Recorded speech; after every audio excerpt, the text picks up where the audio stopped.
working here in LA with Fleetwood Mac, getting ready for a tour once again. Ooh, careful. Close to 20 years now. Not bad, eh? Yeah. Good for me. Well, if I didn't do it, someone else would do it, right? That's right. So, it's an English thing, I think.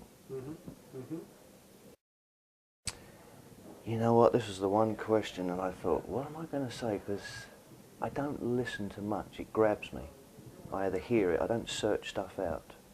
You know, I'll watch the VH1 nighttime videos, I'll check the radio has gotten to a sad state, so I don't really tune into radio too much. I guess the last record I would have listened to was Radiohead, probably.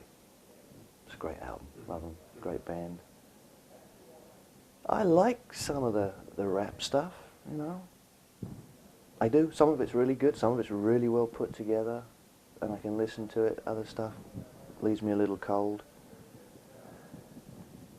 I like some bubblegum pop stuff. If it's well produced and put together, you know, there's a good song behind it, in there somewhere. So,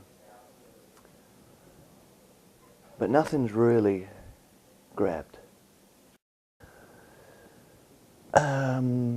I don't know if I'd call it practice. I don't consciously pick a guitar up and go, I have to practice now.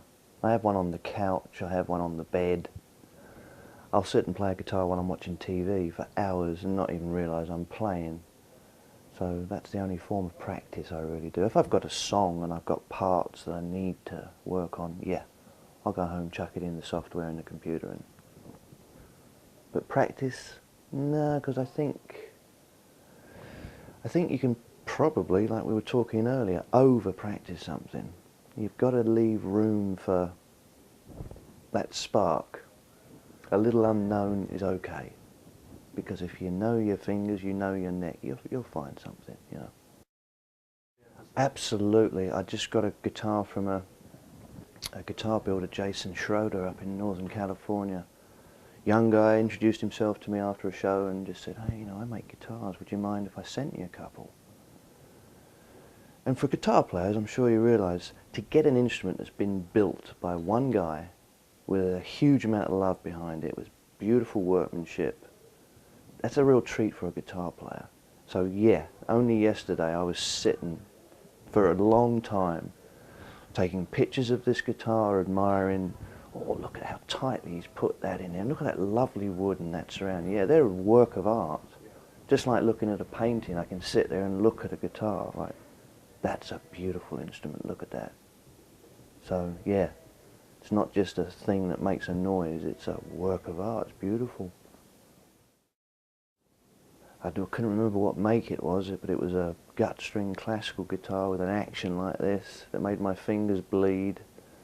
But my parents bought it for me for one Christmas, and they said, you know, as soon as you got that guitar and you disappeared upstairs, that's when we stopped seeing you. And they said, you stayed up there all day, and you came down going, Mom, look at my fingers. But you kept going, and they said, we knew that we'd made the right choice there. They were thrilled. They didn't even think it was going to be a 9-day wonder, you know, where you play it and then it disappears. They said, you took to that thing like a duck to water, so. Yes, I do. It was called a Zenta Telecaster. Horrible thing it was, horrible. Again, action like this, and I didn't appreciate the fact that you had to change strings at that time, so I had 6 pieces of old rope on it for about 2 years. But did my first professional gig with that guitar and got paid £5. Advice for young players, well, first enjoy it, mate. You've got to enjoy it if you're not having fun. I don't know, I've got a lot of friends who have children. I don't have any myself, but some of them are grown up now and they're 16, 17, 18 years old. They see a trend of, in youngsters these days, everything's available to them really quick, and there's a sense of, I want it now. Okay, I've got that, what's next? I see a lot of guitar players, not a lot, although the young ones that I've seen all seem in a hurry to be able to play the guitar, then go, I can play guitar, what's next? So So I would say to them that don't be in a hurry. Don't try and be the best. It's not about being the best. Enjoy the challenge of watching someone and going, Jesus, that guy's good.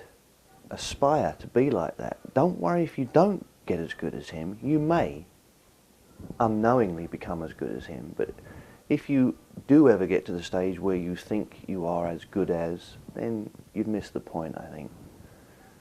Find your guy, the sound that you like, and that makes you feel, like, that's what I want to sound like, and go for it. But don't be in a hurry. Enjoy the ride.